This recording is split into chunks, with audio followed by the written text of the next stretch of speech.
자, 이제 시산가액 조정부터 보겠습니다. 자, 지금 이렇게 이제 그 시산가액이라는 걸 이렇게 계산을 했으면, 이게 이제 여러 가지지 않습니까? 여러 가지들을 이제 조정을 해야 되죠. 우리 이제 가격과는 방법 위주로. 만약에 적산가액이 8억 나왔어요. 이게 9억 나왔고요. 이게 10억 나왔어요. 이러면은 이 세 가지 금액을 이제 조정을 해야 되는 거예요. 이걸 이제 시산가액 조정하는데요. 이게 이제 원칙적으로 나중에 이제 마지막 시간에 이제 물건별 평가도 하는데 그 각각의 주된 방식이 있어요. 주된 방법. 주된 방식 또는 주된 방법이 있어요. 다른 방법을 이제 부수 방식, 부수 방법이라고 할 수가 있어요. 주된 방법에 의한 가액을 부수된 방법으로 합리성을 검토한다 그래요. 자, 이렇게 합리성을 검토하는데 적당하면은 그냥 그대로 평가할 수도 있어요. 근데 적당하지 않으면은 이게 그 가중치를 달리해서 가중평균할 수도 있거든요. 지금 이 세 가지가 만약에 수익성 부동산이다 그러면은 여기에 이제 좀 더 가중치를 높게 두고 여기 한 50% 두고 여기 가중치를 낮게 두고 여기를 더 낮게 두고 이런 식으로 이걸 가중치를 둬서 이렇게 곱해서 다 하는 거죠. 이렇게 곱해서 이렇게 세 개를 더해서 3으로 나누거나 하지는 않아요. 산술평균 이렇게 하지는 않아요. 이렇게 하지는 않고요. 합리성을 검토하되 그게 합리적이지 않으면 이런 식으로 가중치를 달리해서 가중평균을 할 수 있다는 거죠. 그래서 수익성 부동산의 경우는 여기 조금 더 중점을 두는 거예요. 그럼 여기가 이제 5억이 되겠죠.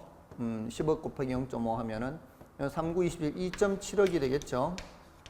여기는 1.6억이 되겠죠. 그럼 이렇게 더 하는 거죠.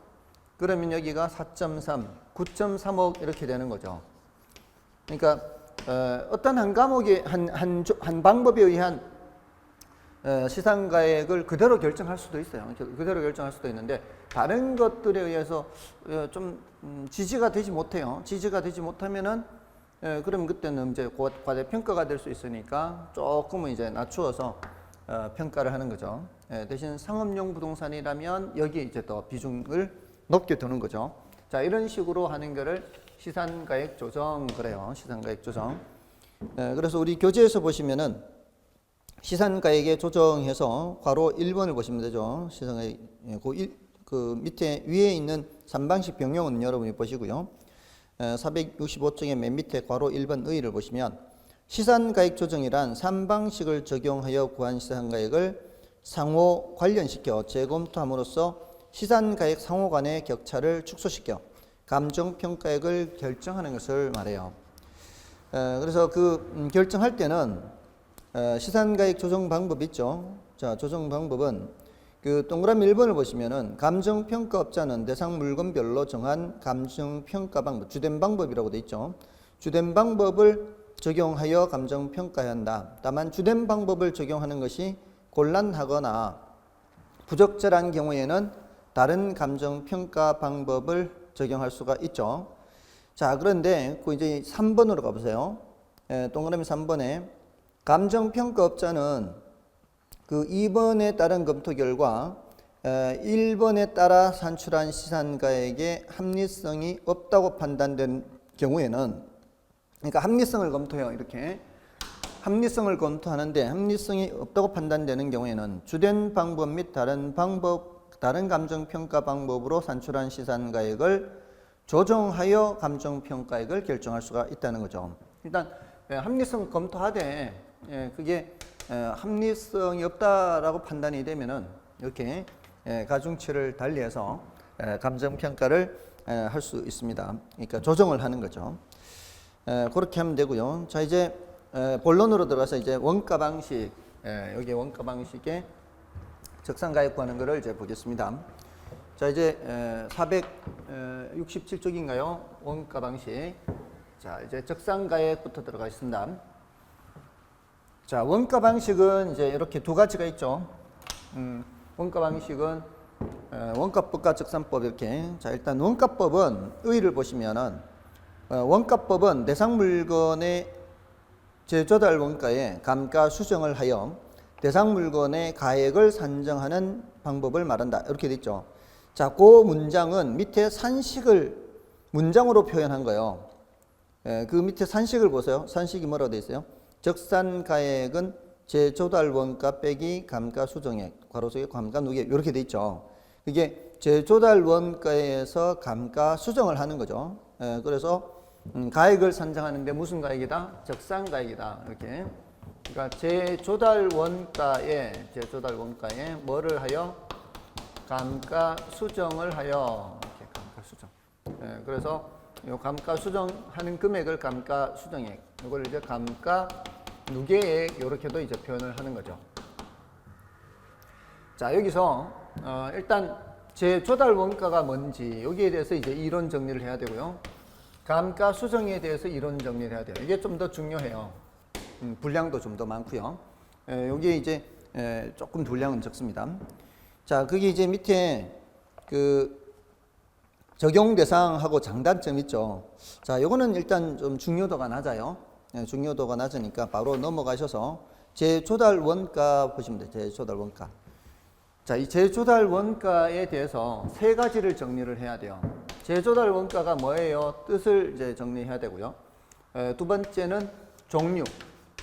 재조달 원가의 종류에 대해서 정리를 하시고요. 그다음에 세 번째는 산정을 할 때 어떻게 산정할 건가. 요 세 번째 산정할 때 요 세 가지예요. 자, 일단 뜻. 재조달 원가가 뭐예요? 의 있죠, 의. 의의 동그라미 1번. 재조달 원가란 대상 물건을 기준 시점 현재 재생산 또는 재취득하는 경우에 적정 원가 총액 이렇게요. 자, 여기서 중요한 거는 기준 시점 현재 요거예요. 기준 시점 현재. 기준 시점 현재 적정 원가 총액이에요. 자, 요거를 어떻게 질문하는가 하면은 요걸 이제 현재 시점 이렇게 현재 시점 요러면 틀리는 거예요. 현재 시점과 기준 시점 다르죠. 기준 시점은 감정 평가의 기준이 되는 날짜를 말하죠. 그러니까 요걸 꼭 지켜야 돼요. 많이 틀려요. 이렇게 하면은 이렇게 질문하면 많이 틀리고 또 준공 당시 이렇게 해도 틀리는 거예요. 준공 당시 예를 들어 이 건물을 평가하면은 이 건물 지을 당시에 얼마였다 이거 평가하려고 하는 거 아니에요. 그건 중요한 거 아니에요. 지금 우리는 기준 시점에 감정 평가율 계산하려고 하기 때문에 지을 당시나 지금 현재 시점 이게 아니고요. 기준 시점에 이 건물을 새로 만든다면 들어가는 돈을 계산하는 게 재조달 원가예요. 다만 이게 새 겁니다. 새 거. 낡은 것으로 재현한 것을 말하는 게 아니라 지금 이 건물을 똑같이 짓는다고 할 때 들어가는 돈을 계산하는 거예요. 근데 이 건물은 새 건물이 아니잖아요. 그러면은 이제 요 작업을 해야 되죠. 일단 뒤에 빼는 작업을 하기는 해요. 빼는 작업을 하기는 하는데 요거는 새 것의 가격이다, 낡은 것의 가격이다. 새 것의 가격이에요. 새 거라면 얼마짜리인데 이렇게 하는 거예요. 새 거라면 얼마짜리인데 지난 만큼 가치를 빼겠습니다. 이렇게 이제 하는 거죠. 자, 그래서 여기 이제 기준 시점이 기준 시점. 그다음에 종류에는 이제 복제 원가라는 게 있고요. 그다음에 대체 원가 이렇게 있어요. 복제 원가는 복제 아시죠? 복제. 요 대체는 이제 대체하는 거고 또는 대치 원가라고 해요. 대치 원가 같은 말이에요. 이거는 물리적으로 똑같은 걸 만드는 거예요. 물리적으로 동일한 거. 요거는 기능 또는 효용적으로 똑같은 거 만든 거예요. 자, 이게 이제 왜 이게 필요한가 하면 대체 원가가 사실은 이게 복제 원가만 있으면은 어쩌면은 더 간편할 수도 있어요. 근데 이제 그 시골에 저희 아버지가 지으신 오래된 기와집이 있어요. 30몇 년 됐어요. 그 30몇 년 된 기와집이에요. 그 시골에 있는 그 기와집의 경제적 가치 해봐야 얼마나 될까요? 그 경제적 가치는 그렇게 높지 않아요. 뭐 문화적 가치 무슨 이런 걸 따지려고 하는 게 아니라 그 물건의 경제적 가치란 말이에요. 30 몇 년 됐으니까 많이 낡았죠. 그리고 기와집이고요. 뭐 시골에 있는 그 기와집에 이 원가법 해서 계산해봐야 뭐 사실은 짓는데 새로 들어간 돈 뭐 이렇게 계산해서 뭐 이렇게 30 몇 년 지나간 거 계산해봐야 별로 가치가 높게 나가지는 않아요. 근데 만약에 이걸 복제원가를 계산해 볼까요? 복제원가를 계산한다고 하면 계산을 일단 대략 한번 해볼게요. 자, 그 기와집에 기와를 구해야 되죠. 또 나무들을 구해야 되죠. 나무가 많이 사용됐단 말이에요. 그리고 목수를 구해야 돼요. 목수. 그렇게 해서 이제 복제를 해야 되거든요. 똑같이 만들어야 돼요. 자, 근데 요즘 세상에 그 목수를 구하는 거하고 기와 구하는 거하고 나무 구하는 게 요즘은 자재 가격이 옛날보다 훨씬 더 비쌌을 거라고요. 그리고 목수 인건비가 훨씬 더 비쌌을 거란 말이에요. 자, 그러니까 오래된 건물의 경우에는 복제원가를 계산해 버리면은 복제원가가 너무 높게 나와 이게. 물론 그 높게 나온 그것이 새 것이긴 하니까 거기서 빼는 작업은 하기는 해요. 근데 처음서부터 너무 높다는 얘기죠, 이게. 복제원가로 계산을 해버리면. 거기에서 뭐 30몇 년 지난 거 빼면은 물론 가치는 떨어지겠지만 처음부터 너무 높게 잡혀버리기 때문에 그거는 적당하지 않을 수 있다는 거예요. 그럴 때는 대체 원가가 적당할 수 있다는 거예요. 그러니까 기와집을 짓는 게 아니에요. 기와집을 짓는 게 아니고 그 시골집에 그 평면이 있을 거 아니에요. 평면. 뭐 이렇게 작은 방이 있고 주방이 있고 큰 방이 있고 여기 뭐 이제 마루 같이 이렇게 나와 있고요. 큰 마루 이렇게 있고. 자, 이런 식으로 이렇게 이제 집을 짓는다라고 할 때 들어가는 이 평면도와 똑같게 이제 그 철근 콘크리트나 뭐 이런 걸로 이렇게 슬라브 치는 거죠. 슬라브. 그런 형태로 그냥 짓는다라고 보는 거예요. 그러면은 평면이 똑같으면 사용하는 데는 뭐 별 지장이 없을 거 아니에요. 위에 기아 지붕이냐 슬라브 지붕이냐에 따라 큰 차이는 없을 것이다. 그래서 기능적으로는 비슷하게 짓는 요 돈이 그래도 더 적당할 거다 이 말이에요. 그러니까 복제 원가로 하면은 이게 예를 들어 15억 들 걸, 아니 15억 너무 많다. 1억 정도 들 거를 대체 원가로 하면 한 8천만 원이면 된다 이 말이에요. 쉽게 말하면 이 금액만큼 차이가 생긴다 이 말이에요. 그러니까 이건 좀 이 정도보다는 더 차이 날 것 같긴 한데 아무튼 이렇게 하면은 이게 더 적당하다 이 말이죠. 자, 그래서 대체 원가는 오래된 건물에는 이제 적당하다고 볼 수 있는데 이 차이가 나는 게 뭐 때문에 차이가 나는가 하면은 이제 복제 원가를 할 때와 대체 원가를 할 때 중요한 이론적인 차이가 있어요. 이거 조심해야 돼요. 이게 뭔가 하면은 복제 원가를 사용할 때는 기능적 감가를 추가로 고려를 해야 돼요. 근데 오래된 건물의 경우 대체 원가를 사용할 때는 기능적 감가를 하면은 안 돼요. 왜냐하면은 조금 전에 여기 1억하고 8천 썼죠. 1억하고 8천 썼는데 여기는 제 기능을 다 못하지만 포함되어 있는 금액이 2천만 원 들어있는 거예요. 근데 여기는 제 기능을 다 못하는 금액만큼 이미 빠졌어요. 그래서 이 복제 원가를 여기에 갖다 쓸 때에는 제조달 원가에 복제 원가를 갖다 쓸 때는 뒤에서 감가 수정할 때 기능적 감가 2천만 원을 빼야 돼요. 1억이 들어갈 때는. 근데 여기에 대체 원가 8천만 원이 들어가잖아요. 대체 원가 8천만 원이 여기 들어가면은 여기 뒤에서 빼면 안 되죠. 빼는 게 있으면 안 돼. 이런 2천만 원 빼는 게 안 돼. 이미 여기 8천만 원 계산할 때 2천만 원 빠진 게 들어가 있기 때문에 이 기능적 감가를 하면은 안 된다는 거죠. 자, 요게 이제 이론적으로 좀 체크를 해둬야 되는 거예요. 자, 이렇게 하면은 이제 제조달 원가에 대해서는 이제 사실 중요한 이론적인 부분은 체크가 되는 거예요. 요 두 개의 가장 큰 이제 차이점이 바로 요거거든요. 기능적 감가를 하느냐 하지 않느냐. 자, 이렇게 이제 체크하시면 되고요. 다음에 산정할 때는 도급 방식 기준으로 한다. 이렇게 도급 방식 기준. 자, 이 도급 방식 기준의 의미는 여러분들 이제 자가건설이라는 게 있죠. 자가건설. 자가건설은 이제 자기가 직접 사용하기 위해서 짓는 거예요. 자가건설할 때 그 공사비 내역을 한번 보세요. 공사비 내역. 자가건설할 때 공사비 내역에 이윤이 포함되어 있을까요? 포함되어 있지 않을까요? 자가건설의 경우에는. 여기에 이윤이 포함되어 있지 않아요. 근데 자가건설의 그 공사비 내역을 보고서 건물을 평가하면 안 된다 이 말이에요. 이 도급 방식 기준의 의미는 수급인의 적정 이윤을 고려하라는 얘기예요. 그래서 재조달 원가를 계산할 때 재조달 원가는 표준적 건설비 더하기 부대 비용 이렇게 얘기를 하는데, 여기 표준적 건설비에 직접 공사비, 간접 공사비, 수급인의 적정 이윤이 여기 들어가 있어야 돼. 이윤이 여기에 반드시 포함되어야 된다는 것의 의미가 도급 방식 기준의 의미예요. 도급 방식 기준은 여기에 뭐가 들어가 있어야 된다? 이윤이 들어가 있어야 된다. 이런 뜻이에요.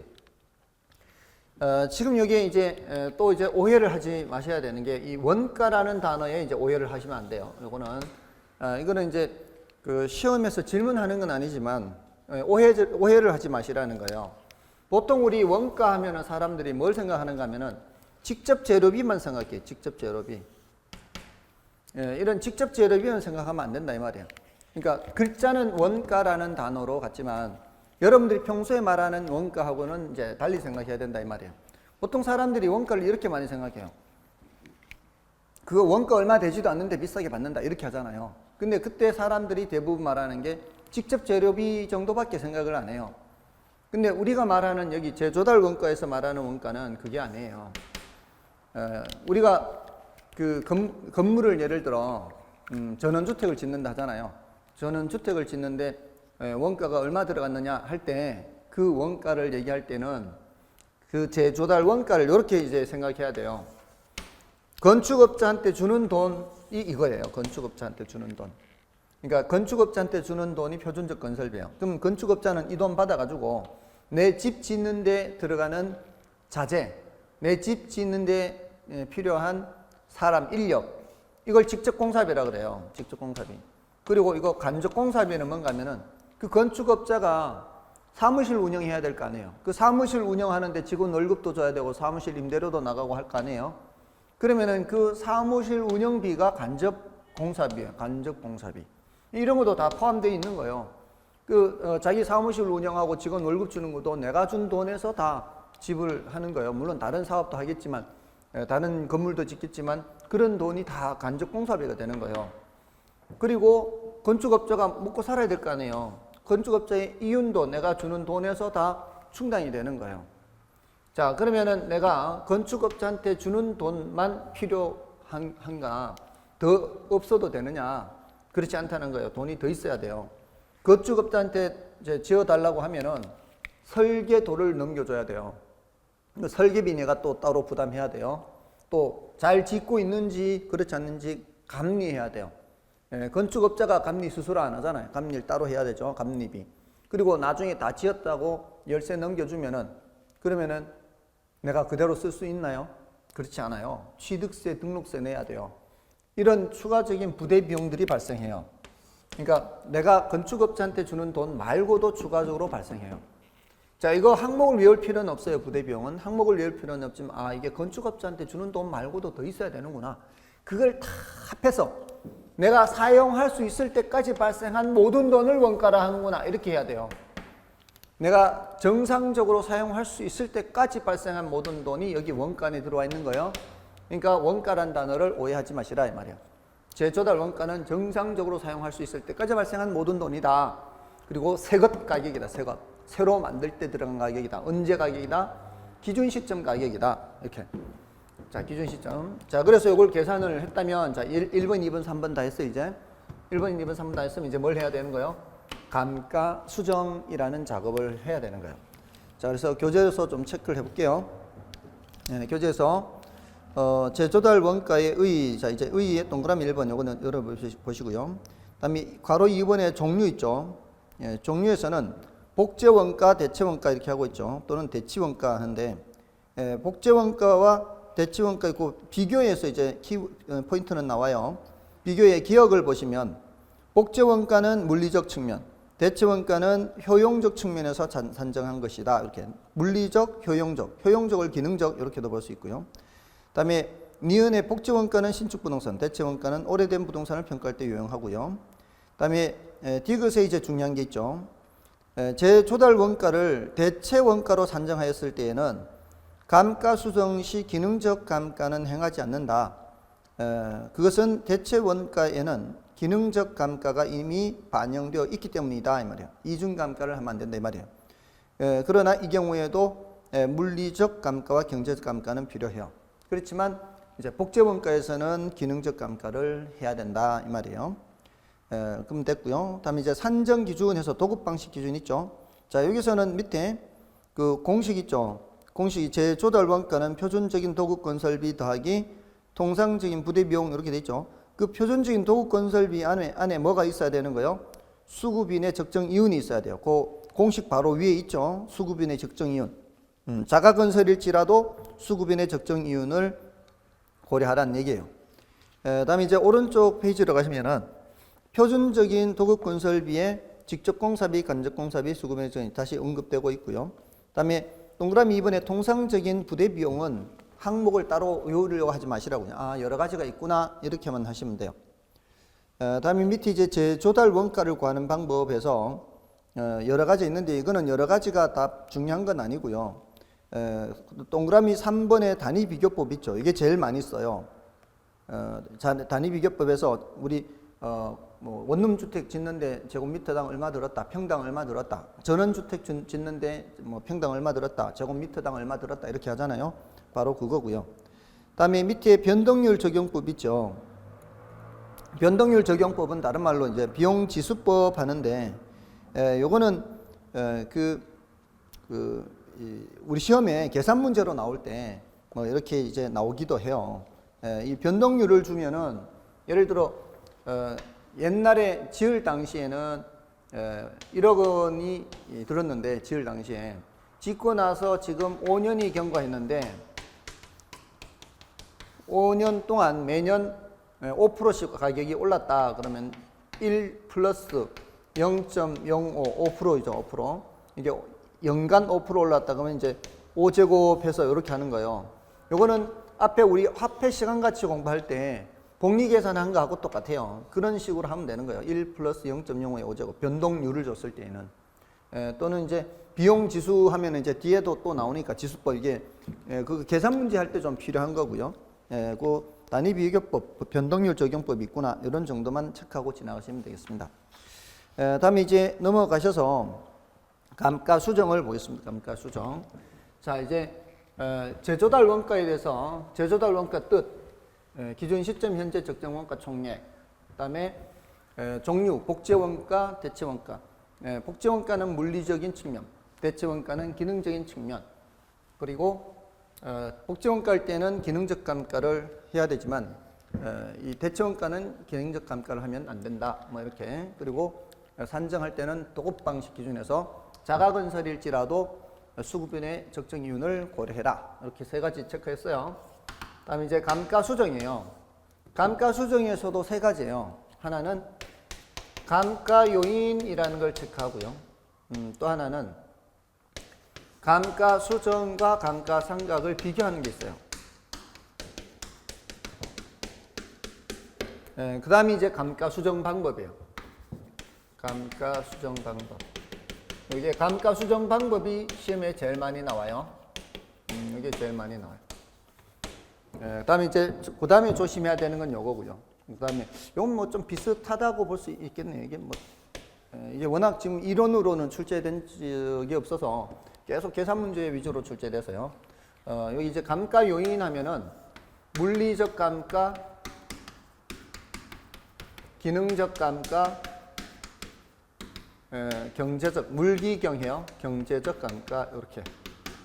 자, 요건 이제 감가 수준과 감가상을 비교하는 거고요. 자, 일단 감가 요인을 볼까요? 감가 수정에서는 요거는 뜻은 이제 여러분 읽어봐 주시는 정도로 하면 돼요. 감가 수정의 뜻은 뭐 그렇게 중요도가 높지는 않아요. 그 괄호 2번에 감가 요인 보시면은 물리적 감가, 기능적 감가, 경제적 감가 이렇게 나누어져 있죠. 자, 일단 물리적 감가 하면은 건물의 물리적 상태에 따른 가치 손실이에요. 그러니까 물리적 감가는 제일 쉽게 생각하면은 시간의 경과를 생각하면 돼요. 시간의 경과. 시간이 흘러가면서 점점 그 부식이 되거나 하잖아요. 철근 콘크리트의 결합 강도도 점점 약해지면서 또 뭐 비가 내리면은 빗물이 흘러내려서 자욱이 생기거나 햇빛에 의해서 바래거나 색깔이 바래거나 하잖아요. 자, 이런 것들. 그런 것들이 바로 이 물리적 감가예요. 또 이렇게 문을 여닫고 하면은 이제 마모가 되고 삐그덕 소리가 나고요. 이런 것들이 다 물리적 감가예요. 시간의 경과와 관련이 있다 보시면 돼요. 파손되는 거 이런 것도 마찬가지. 다음에 이제 기능적 감가 있죠. 기능적 감가 상각이란 건물의 기능적 효용이 변함으로써 발생하는 이 가치 손실을 말해요. 건물과 부지의 부적합이라든가 설계 불량, 형식 구식화 등 이런 것들인데요. 이런 기능적 감가는 새 것인 물건에도 있어요. 설계를 잘못해가지고 동선이 불편하다거나 또는 뭐 화장실의 용량이 건물의 규모에 비해서 너무 적다거나 뭐 이런 것들이죠. 이런 것들의 경우에는 새 것인 경우에도 기능적 감가는 발생한다라고 봐야 되거든요. 그리고 경제적 감가 있죠. 물기경, 경제적 감가. 자, 이거는 대상 부동산 자체와는 상관없어요. 경제적 감가는 부동산의 외부 요인이에요. 외부적 힘에 의해 발생하는 가치 손실분을 말해요. 그래서 인근 지역이 쇠퇴한다거나 주위 환경과의 부적합, 시장성 감퇴 이런 것들이 바로 경제적 감가예요. 경제적 감가가 어떻게 보면 제일 쉬워요. 왜냐하면 부동산 자체는 아무 문제 없어요. 근데 그 지역의 상권이 죽어요. 그러면은 그 부동산의 가치는 떨어지는 거죠. 그리고 옆에 뭐 쓰레기 소각장이 생겼어요. 집값 떨어지죠. 그럼 부동산하고는 부동산 자체의 요인과는 전혀 관계없는 외부적 요인에 의한 게보다 이게 바로 경제적 감가다. 그래서 요 둘은 내부 요인이에요. 요거는 외부 요인이에요. 그래서 얘는 오히려 제일 쉬워요. 앞에 우리 적합의 원칙 했잖아요. 달동네 고급 빌라. 달동네 고급 빌라는 안 어울리잖아요. 그럼 무슨 감가? 경제적 감가. 이렇게 되는 거예요. 자, 일단은 요거 두 개는 내부적 요인이고. 그래서 경제적 감가 판단이 제일 쉬워요. 자, 그 다음에 어디로 가면 돼요? 물리적 감가나 기능적 감가로 가면 돼요. 근데 물리적 감가는 물리적으로 파손되느냐 안 되느냐 이런 것이기 때문에 좀 쉬워요.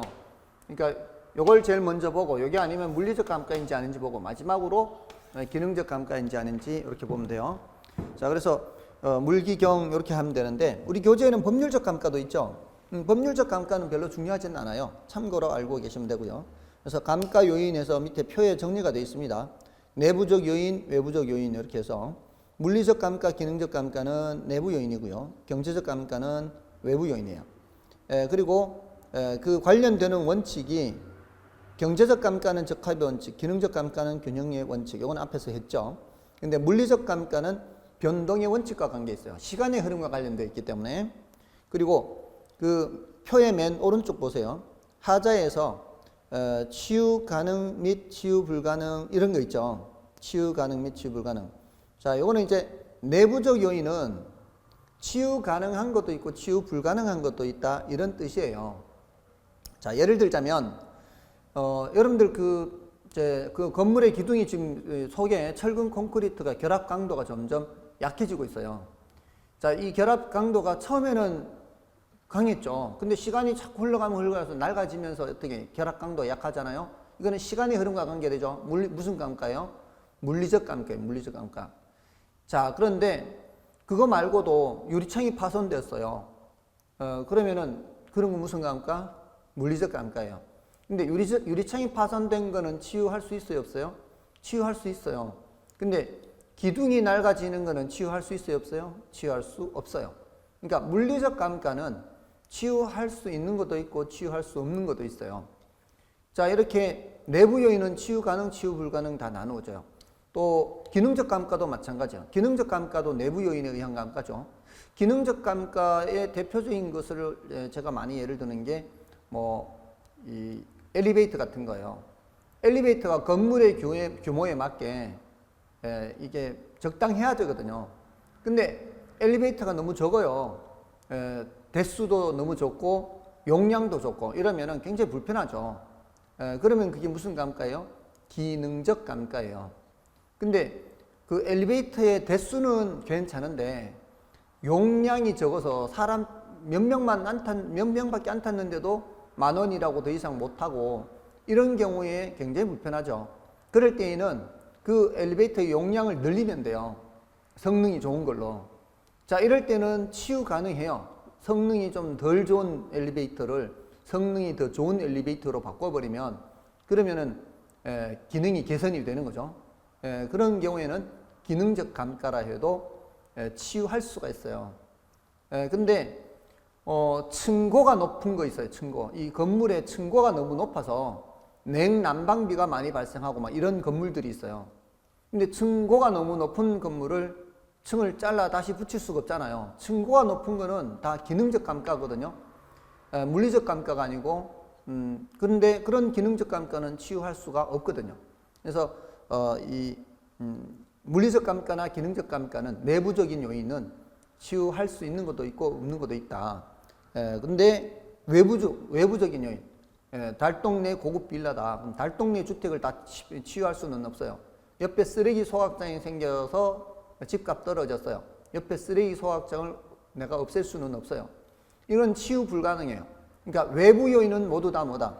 외부 요인은 모두 다 치유 불가능이다. 이렇게 보시면 된다. 이런 얘기예요. 일단은 그래서 물기경 얘네들의 근거 원칙인 하자 이런 정도로 보고요. 일단 지금은 감가 요인을 굳이 외우려고 애쓰지 마십시오. 지금 단계에서는 이런 물리적 감가, 기능적 감가, 경제적 감가가 어떤 거다 이런 정도만 파악을 하더라도 큰 문제는 없습니다. 다음은 이제 감가 수정 방법이 밑에 나오고 있죠. 괄호 3번에 감가 수정 방법이 있고 넘어가면 이제 괄호 4번에 감가 수정과 감가상각 비교 두 장을 넘겨보세요. 474쪽에 그 474쪽의 괄호 4번을 먼저 보겠습니다. 감가 수정과 감가상각 비교. 요거 감가 수정 방법은 좀 이따 하고요. 자, 이제 감가 수정은 뭐고 감가상각은 뭐냐? 이 감가 수정이라는 거는 요거는 감정평가에서 쓰는 표현이에요. 감정평가. 그리고 감가상각은 기업회계에서 쓰는 거예요. 기업회계나 뭐 세무회계, 회계에서 쓰는 말이에요. 회계에서. 감정평가, 이건 회계. 이 감가수정이라는 거는 경제적 가치를 판정하기 위해서 하는 작업이거든요. 경제적 가치를 판정. 근데 감가상각은 원가를 배분하기 위한 거예요. 원가 배분. 또는 비용 배분. 원가 배분, 비용 배분.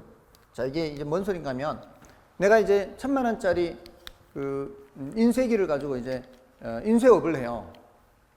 1,000,000원짜리예요. 1,000,000원짜리 기계 가지고 인쇄업을 하는데 이 인쇄기를 10년 쓰면은 더 이상 쓸 수가 없대요. 10년이면 1,000,000원이 사라지는 거죠. 자, 그럼 내가 1년에 100만원씩 없어진다 이렇게 봐야 되는 거예요. 10년간 1,000,000원이 없어지니까. 그러면 이제 1년에 100만원씩은 내가 인쇄를 해서 인쇄비에 회수가 돼야 되거든. 인쇄비 받는 것으로 100만원씩 100만원씩 1년에 100만원씩 회수를 해야 그래야 10년이면은 1,000만원을 다 회수를 하는 거죠. 그거를 어떻게 회수해야 돼요? 내가 매년 인쇄하면 그 인쇄하는 장당 한 장 한 장의 인쇄비에 기계값을 포함시켜야 되거든요. 이 1,000만원짜리 기계를 첫 손님한테 다 달라고 할 수는 없잖아요. 마지막 손님한테 다 달라고 할 수도 없고 어떻게 해야 돼요? 그 인쇄할 때마다 한 장 한 장당 기계값 1,000만원을 한 장씩 한 장씩의 원가를 나눠야 돼요.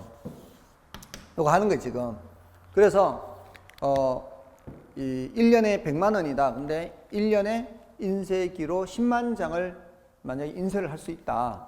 그러면 한 장당 10원씩이에요.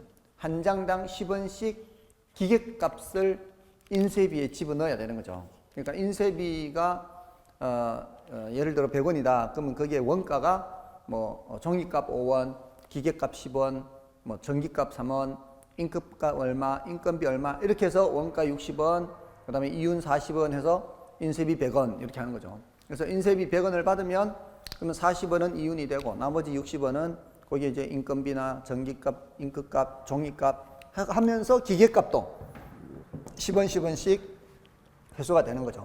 그래서 1년 동안 10만 장을 인쇄를 하면은 100만 원이 회수가 되는 거예요. 자, 그래서 원가를 배분해서 그 원가를 회수하기 위해서 하는 작업이 감가상각이에요, 기업회계에서. 근데 이거는 경제적 가치를 판정하는 거예요. 원가 회수하고는 관계가 없어요. 자, 이게 뭔 소리냐면은 이게 작년에 내가 1,000만 원 주고 산 기계가 있는데 이게 지금 시장에 내놓으면은 얼마 받을 수 있을까? 이거 하는 거예요. 얼마 받을 수 있을까? 자, 1년 지났으면은 이 감가상각이라는 관점에서는 장부 가치에서는 장부, 회계장부에는 900만 원의 가치가 남아 있어요. 1년 지났으면 1년 후. 근데 이거 시장에 갖다 팔면은 900만 원 받느냐 이 말이에요. 예, 그렇지 않다는 거죠. 대부분은 어때요? 900만 원보다 덜 받겠죠. 900만 원보다 못 받아요. 대부분의 경우는. 근데 그렇지 않을 수도 있어요. 꼭 그렇지 않을 수도 있다. 왜냐하면 내가 작년에 기계를 살 때 이 기계가 굉장히 성능이 좋아 보여서 내가 여분으로 한 대를 더 샀어요. 내가 쓰려고 하는 거 한 대 말고 혹시나 싶으면 이제 한 대 더 이제 사업을 더 이제 늘리려면은 한 대 더 필요해서 혹시나 해서 새 것을 샀는데 아니나 다를까 이거 출시된 이후에 인기가 굉장히 많은 거예요. 근데 그 만드는 회사가 문을 닫아버린 거예요. 이런 기계가 더 안 나오는 거예요. 자, 그러니까 1년이 지난 시점에 이거 시장에서 새것 가격이 1,000만 원보다도 훨씬 더 비싸게 거래되는 거예요. 자, 그러니까 마침 내가 2대 샀잖아요. 하나는 이제 뜯어서 사용을 했고 1년간 사용했고 한 개는 포장도 안 뜯고 그대로 놔뒀어요.